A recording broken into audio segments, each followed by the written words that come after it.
Bonjour à vous tous, serviteurs de Dieu, qui êtes présents à cette conférence des serviteurs et puis dans le cadre de la Convention internationale de la famille de la restauration. C'est une joie pour moi et mon épouse, Mastrid, qui est ici en train de parler avec vous.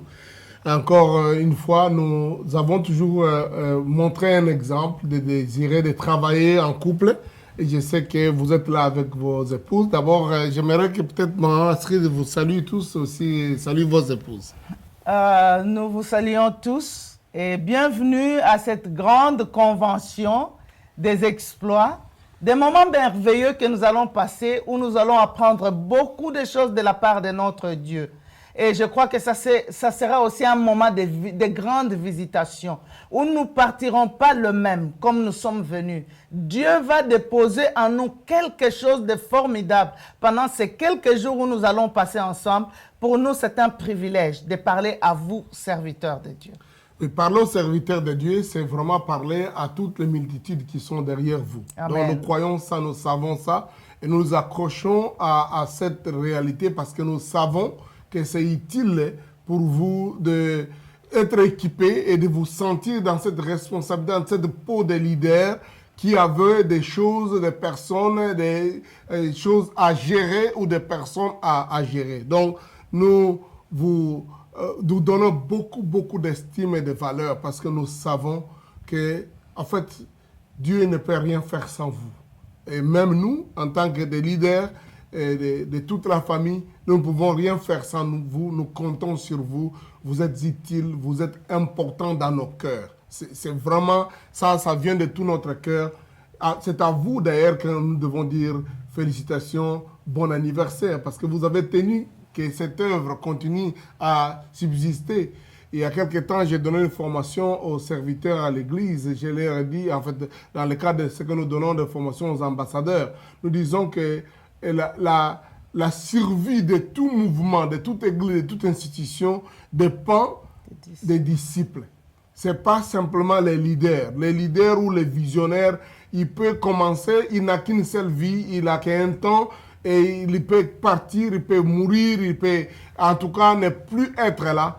Mais si les disciples décident que la chose doit continuer, elle continuera. Donc la mort d'un leader, l'absence d'un leader, d'un visionnaire dans ce mouvement n'est pas la fin de l'institution, n'est pas la fin du mouvement. Au contraire, la présence des disciples fera continuer le travail. Si le travail échoue, si le travail a des problèmes, c'est aux disciples, c'est à des gens, à vous. Donc, si ça continue et tel qu'on voit aujourd'hui, je ne peux que vous dire, Longonia, félicitations. Nous voulons en ce moment ici dire que ça, c'est une réunion de serviteurs. Nous n'allons pas ici être en train de prêcher. Nous voulons un peu parler au cœur, nous entretenir, parler au cœur des serviteurs. Et nous aimerions peut-être à la fin aussi recevoir des questions s'il y en a pour que nous puissions tenter de répondre à ces questions. Nous sommes en train de traiter sur ce thème qui est « Avec Dieu, nous ferons des exploits ». J'aime beaucoup ce texte que nous retrouvons dans Psaume 60 et puis dans Psaume 108. « Avec Dieu, nous ferons des exploits ». Et la Bible continue pour dire « Il écrasera nos ennemis ». Quelle joie de savoir que Dieu nous aide à accomplir des exploits et en même temps, ce Dieu-là nous écrase nos ennemis. Il nous donne la victoire. Ça, c'est le désir de tout homme de Dieu, de tout pasteur, de tout évangéliste, de tout prophète, de tout celui qui veut, un docteur ou qui veut servir le Seigneur, qui veut encadrer les enfants de Dieu, qui veut apporter au peuple de Dieu la parole de Dieu, la pensée de Dieu, qui veut conduire son peuple jusqu'au jour où le Seigneur lui dira « Entre dans le repos, toi bon serviteur ».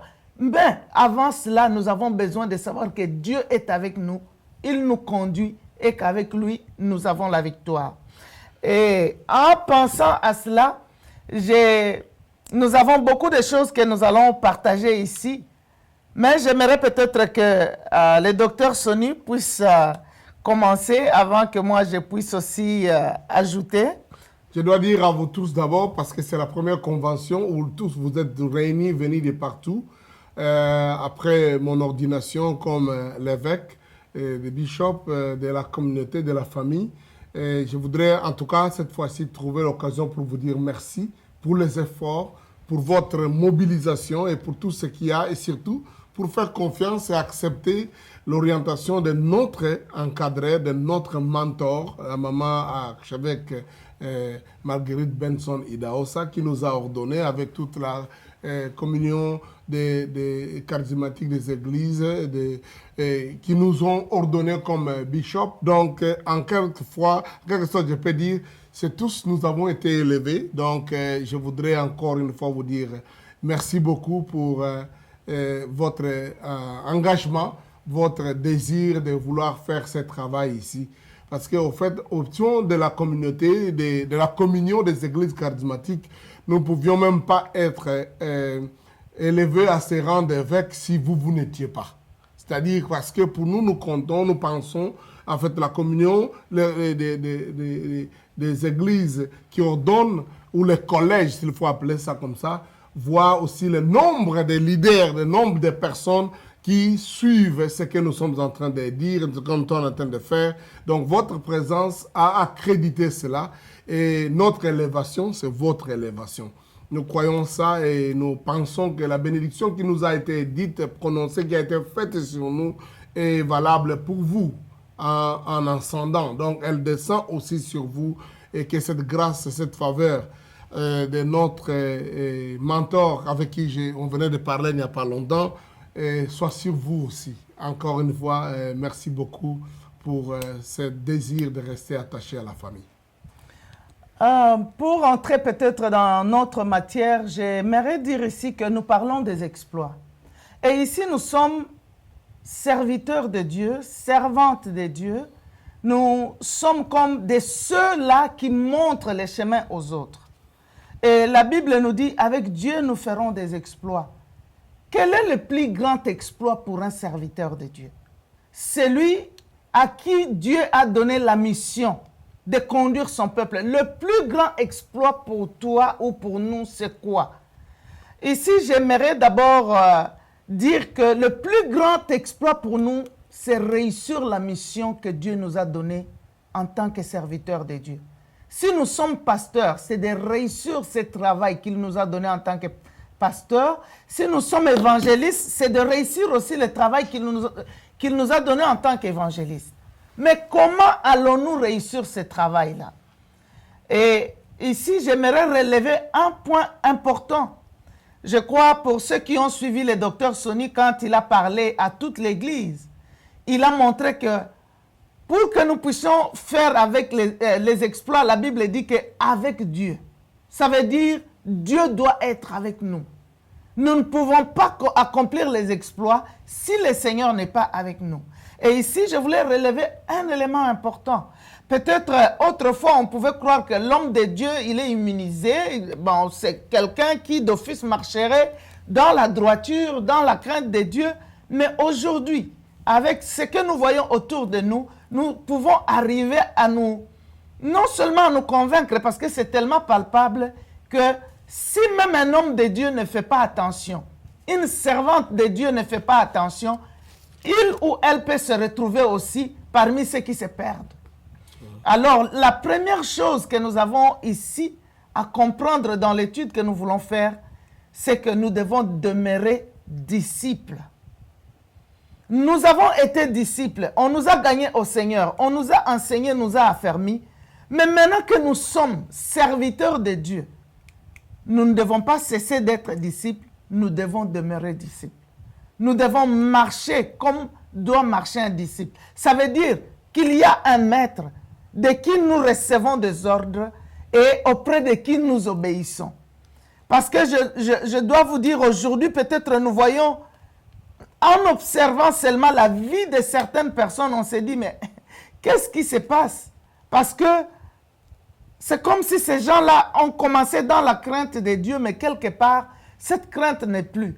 Et si nous disons, avec Dieu, nous ferons des exploits. Si nous voulons faire des exploits, nous devons le faire avec Dieu.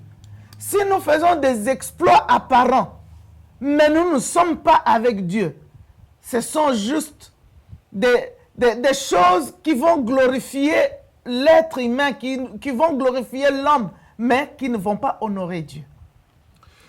Voilà, j'avais effectivement dans le sens de ce que Maman Astrid veut dire de rester disciple, besoin de préciser. Parce que c'est parfois drôle de comprendre que certaines personnes, parce qu'ils deviennent serviteurs de Dieu, ils croient qu'ils cessent d'être disciples. Ils croient qu'ils sont au-delà, ils ne sont plus de fidèles. Moi, je ne suis pas un membre, je ne suis pas un fidèle, je suis serviteur, ministre de Dieu. Personne ne peut grandir et croître au-delà de la condition de disciple. Chacun de nous restera disciple de Jésus-Christ. C'est la première chose. C'est très important que nous soyons des gens qui auront eu toutes sortes de titres. Nous sommes toujours disciples de Jésus-Christ, fidèles, membres de l'Église de Christ. Deuxièmement, chacun de nous, plus on grandit aussi, on a des responsabilités, on a besoin d'être disciple de quelqu'un. En fait, on a besoin d'avoir des encadreurs qui restent comme nos mentors, nos responsables, nos parents spirituels, nos gens qui nous inspirent, qui nous montrent. La Bible dit que nous devons être nous des modèles pour les membres. Mais ça signifie que nous devons avoir aussi des gens qui sont comme des modèles pour nous. Donc le niveau de disciples va assez comme ça. Donc nous resterons toute la vie disciples de Jésus-Christ, mais aussi nous devons être disciples des autres gens, des personnes que nous jugeons utiles, importantes, que nous voyons comme des modèles pour nous suivre. Je crois que c'est des choses dont j'ai abordé dans beaucoup de mes livres, que je vais vous présenter. J'ai encore beaucoup d'autres livres que j'ai continué à écrire. Mais le premier des livres qui a été écrit, comme Le Faire aiguise le fer, que je vous recommande de relire encore. Prenez le temps de relire. Donc, de relire tous ces livres-là, parce que je vais les présenter tout à l'heure. J'ai écrit encore plusieurs autres, mais je vous encourage absolument de prendre le temps de relire certains pas de ces livres-là pour que vous voyez. Bring me all. Alors, c'est important pour vous d'avoir un modèle, des gens qui sont comme vos encadreurs, vos responsables, qui servent de modèle. Et une autre chose, en fait, le livre que je lisais, comme Le Faire aiguise le fer, ce livre parle de 9 relations que chacun de nous devait développer. Ces relations aussi, parmi ces relations, il y a cette relation que chacun de nous devons avoir avec des parents spirituels ou des encadreurs spirituels, de ces gens-là qui sont en train de nous entraîner dans le travail, dans les ministères que nous sommes en train de faire. Donc, je vous expliquerai, je parlerai des autres livres tout à l'heure, parce que tout à l'heure, Maman Astrid parlait des gens qui ont été, mais maintenant, quand nous les voyons, ils ne le sont plus comme ils ont maintenant. J'ai écrit certains livres qui peuvent un peu éclairer certaines de ces choses-là, parce que beaucoup de gens se disent, et docteur Sonny, Adol Obate, il ne dit rien, qu'est-ce qui se passe? J'écris, parce que je vois que c'est utile que nous ayons toutes ces choses-là par écrit. Ça nous permet effectivement de lire et relire et relire. Donc ça, c'est une des choses que je voulais souligner avec ce que Maman Astrid a dit. Nous ne pouvons pas aller au-delà d'être disciples. Nous resterons disciples pour le reste de notre vie. Disciples de Jésus-Christ et aussi disciples des encadreurs, des personnes que nous pensons qui doivent nous encadrer dans notre vie. Et c'est ça, pour ça aussi que nous parlons avec vous. Non seulement parce que nous savons que vous êtes sous notre encadrement, mais aussi parce que nous savons qu'il y a des gens qui auront besoin de votre encadrement pour le reste de leur vie. Merci. Nous étions en train de parler, ou nous parlons sur demeurer disciple.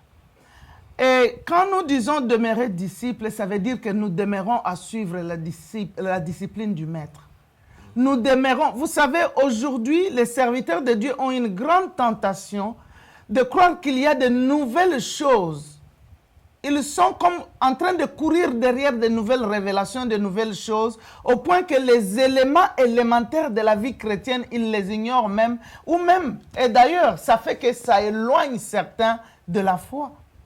Parce que aujourd'hui, si nous regardons, nous voyons comme dit la parole de Dieu dans Jean au chapitre, nous allons lire au chapitre 15, au verset 7, un texte que nous connaissons tous.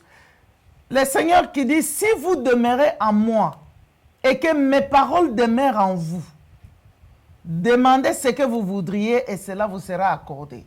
Quand nous parlons des exploits, tout le monde a une liste de choses qu'il veut voir Dieu faire. Et Des fois, ces choses-là sont des choses personnelles. Nous voulons voir ceci, que Dieu me bénisse dans tel domaine. C'est la volonté de Dieu.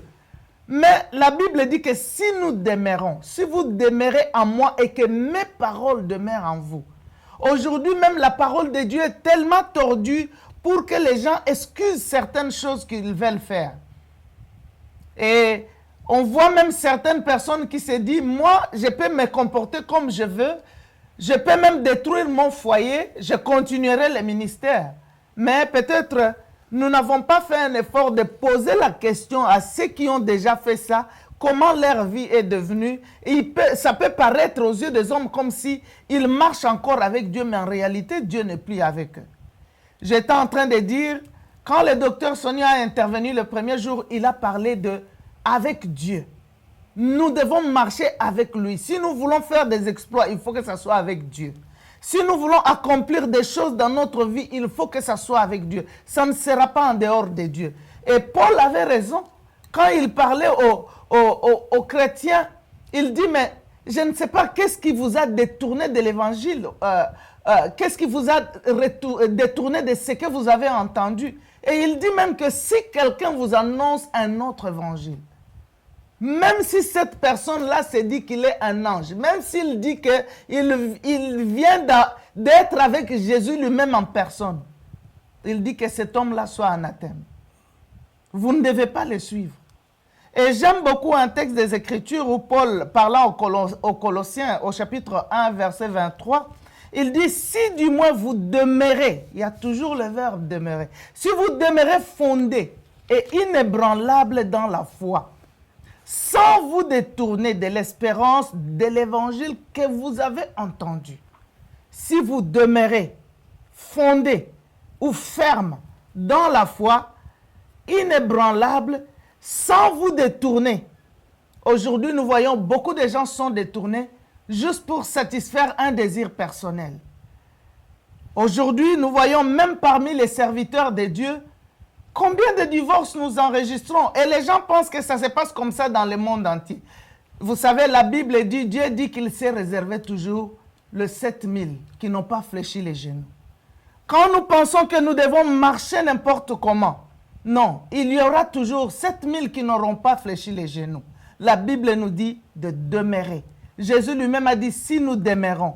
Et quand nous disons rester disciples pour la vie, nous restons disciples pour écouter du Maître. Parce que, au point 2, nous devons aussi, à notre tour, faire des disciples. Nous demeurons disciples pour puiser de la source et à notre tour, nous faisons des disciples.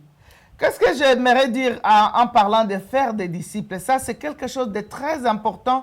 Ici, nous avons affaire aux serviteurs de Dieu. Et la plupart d'entre vous êtes pasteurs. Vous avez des assemblées. Mais Jésus nous a donné la mission d'aller et de faire du monde ses disciples, d'appeler le plus grand nombre possible à entrer dans son royaume. Mais est-ce que nous faisons ce travail-là? Aujourd'hui, nous dirigeons les églises. Nous avons besoin de nous poser la question. J'aimerais être assez pratique. Peut-être les membres que nous avons, l'assemblée, elle grandit à quelle croissance? Nous voulons voir les exploits. Mais je me dis, en tant que serviteur de Dieu, peut-être notre premier exploit qu'on allait désirer avoir, c'est de voir la croissance de notre assemblée. De voir le travail que Dieu nous a donné grandir, prendre de l'ampleur. Peut-être là où nous sommes en train de diriger le travail, quand nous regardons, nous nous demandons, mais ce sont les mêmes personnes. Aujourd'hui, nous voyons même des pasteurs qui se battent. Nous voyons même des pasteurs qui deviennent ennemis les uns les autres. Pourquoi? Parce que leurs membres sont allés, c'est comme si on fait des pêches dans l'aquarium. Nous sommes disciples pour faire des disciples. Et faire des disciples devait être notre priorité. Ici, je ne dis pas que le pasteur devait toujours sortir dans la rue pour aller évangéliser, ce qui n'est pas une mauvaise chose. Mais, tout le monde devait le faire. Comme dit Daddy, tout le monde devait le faire. Mais vous savez quoi? Moi, je vois la responsabilité du pasteur, du berger, plus grand que ça. Je vois sa responsabilité comme quelqu'un qui organise même ce travail-là à l'église. Le pasteur n'est pas celui qui vient seulement les dimanches pour prêcher, le mercredi et le vendredi au culte. Et pour voir, pour annoncer, en tout cas j'ai une révélation, Dieu m'a vraiment dit quelque chose. Tu viens, tu annonces. Mais le pasteur aussi est celui qui équipe les saints, qui organise les saints pour que les saints fassent l'œuvre du ministère. Il est celui qui sait dire, vous savez, aujourd'hui dans nos églises, même en disant nous devons faire des disciples, ça veut dire nous devons gagner les âmes. Parce qu'avant de les rendre, de les enseigner comme disciples, nous devons les gagner à Christ. Mais dans nos églises aujourd'hui, l'évangélisation de nos églises est confiée à des petites équipes d'évangélisation. Nous verrons une église de 200 membres avec 15 membres dans une équipe d'évangélisation. Donc toute l'église repose l'espoir de faire d'autres, de gagner les âmes et faire d'autres disciples dans ces 15 personnes sur 200 qui forment une église. Quel résultat allons-nous avoir? Et pourtant, ça c'est l'ordre que Jésus a donné à tous les croyants. Et comment ces croyants vont aller? C'est les pasteurs. C'est l'homme de Dieu, la servante de Dieu qui organise ça. C'est pourquoi le travail du serviteur de Dieu n'est pas seulement venir prêcher. Mais son travail aussi, c'est organiser ce travail de l'Église. Comment il se passe? Il y a même des pasteurs, nous sommes aujourd'hui au mois de juillet. Est-ce qu'ils ont déjà eu ne fût-ce que le rapport de leur équipe d'évangélisation sur leur table? Pour savoir, depuis la moitié de cette année, voilà, qu'est-ce que l'équipe d'évangélisation a fait? Qu'est-ce que l'équipe peut-être d'intercession, là aussi c'est une autre chose, a fait? Mais j'aimerais peut-être parler un peu dans ce domaine où nous devons être disciples, demeurer disciples, former des disciples. Et là, j'aimerais peut-être donner quelques... Non, tu peux parler, je reviens. Et là, j'étais en train de dire, nous donnons cette charge juste à une petite équipe de personnes. Et peut-être même qui sortent et qui font les choses de la même façon. Et pourtant, ça devait être une grande stratégie de l'Église, d'étudier comment nous devons gagner les âmes. Nous avons fait déjà une organisation, nous sommes sortis pendant autant de mois. Quel est le résultat? Combien de gens ont rejoint l'Église? Quelle est la nouvelle méthode que nous devons adopter? Comment nous devons nous y prendre pour qu'on soit effectif? Où est-ce qu'on peut trouver ces gens-là qu'on appelle païens? Parce que vous savez, des fois, nous allons toujours auprès de ces gens-là à qui on a déjà prêché, qui sont des chrétiens pieds dedans, pieds dehors, et qui blaguent encore avec la parole de Dieu au lieu d'aller vraiment vers les perdus. Et cela est très important pour nous de savoir que, chers pasteurs, le premier exploit de ton église, c'est la croissance de ton église. Amen. Et pour que ton église puisse grandir, tu dois bien organiser l'évangélisation. Comment vous devez atteindre le perdu? N'attendons pas seulement les perdus au temple. D'ailleurs, on ne devait pas les attendre. On devait aller vers eux. Et les chrétiens devaient être des personnes les plus ouvertes.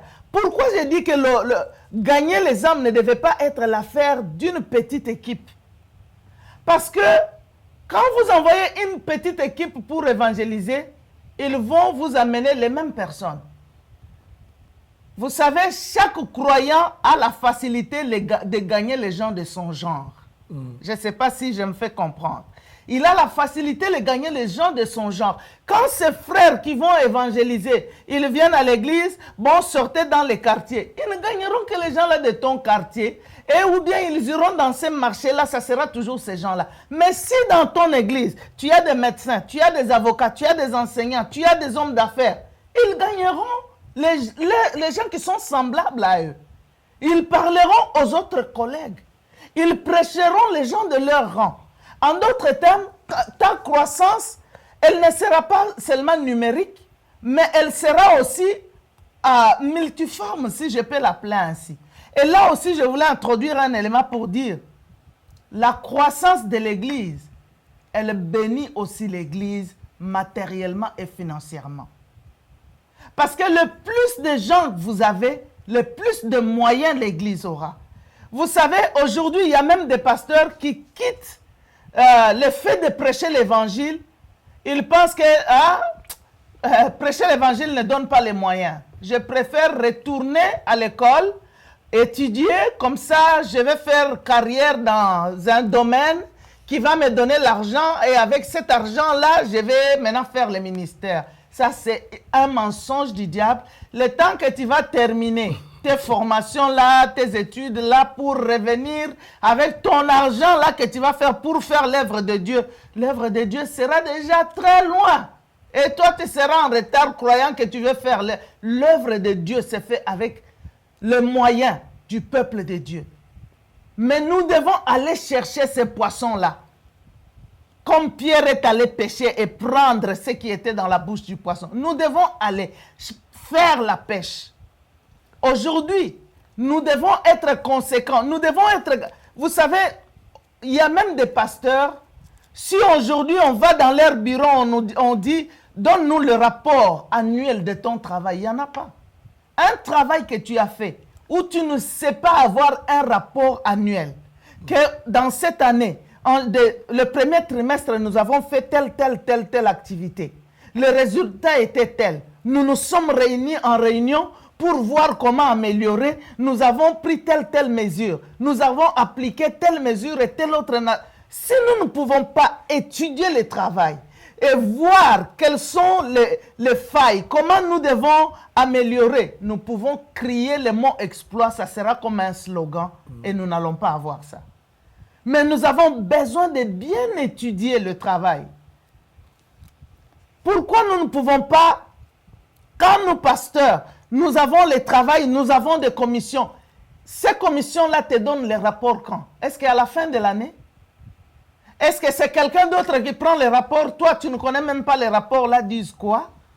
Qu'est-ce que nous faisons exactement? Et comment nous exigeons ces rapports-là? Et il y a même des pasteurs, comme beaucoup sont comme des Melchisedec, qu'ils n'ont pas de chef, ils ne font rapport à personne.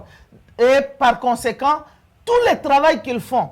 Vous savez, aujourd'hui, j'étais encore en train d'écouter la Bible et j'écoutais l'histoire quand les enfants d'Israël ont quitté Babylone avec Néhémie, ils rebâtissaient, les gens sont venus interdire et tout ça. Et quand ce roi est mort, Cyrus est mort, un autre roi est venu, on a intoxiqué le roi pour qu'il arrête les travaux.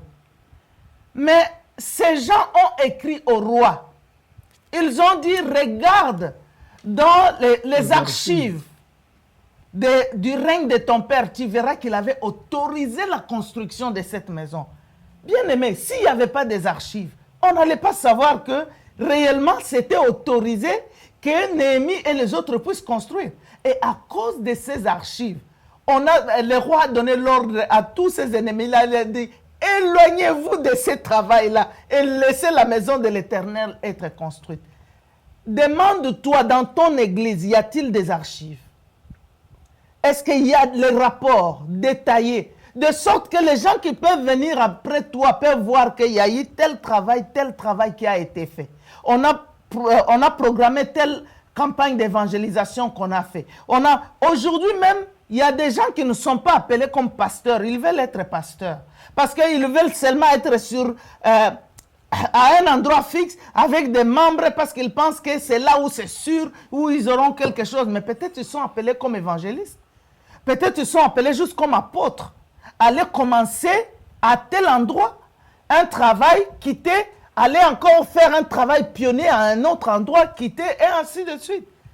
Donc, j'aimerais peut-être là que Daddy intervienne un peu avant que j'y revienne. Voilà, alors, je pense qu'en fait, nous devons évoluer parce qu'il y a plusieurs sessions que nous avons avec vous. Je sais que ça peut demander beaucoup de questions, mais nous pensons, d'une part, arriver à nous dire que dans chaque session, qu'on ait des petits résumés. Donc, je voudrais qu'on puisse résumer ce qu'on a abordé d'abord dans ces quelques sessions, c'est que il faut, les exploits doivent être la croissance de notre œuvre.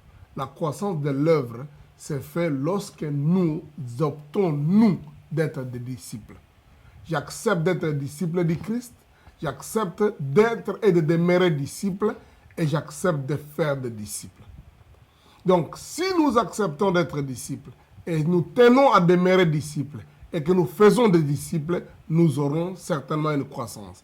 Maman Astrid a abordé la dimension d'organiser comment faire des disciples. En entraînant des gens à l'évangélisation, au travail, en ayant des rapports qu'il faut pour qu'effectivement on ne soit pas en train de travailler comme marchand en vain sans qu'on ait un résumé de ce qui est en train de se faire. Je crois que ça c'est très important pour nous de comprendre et de réaliser cela, de s'accrocher à ça. Donc ça c'est une première partie importante que je pense que nous devions aborder avec vous en tant que pasteur. Et je crois que nous avons besoin de revenir sur quelque chose qui va...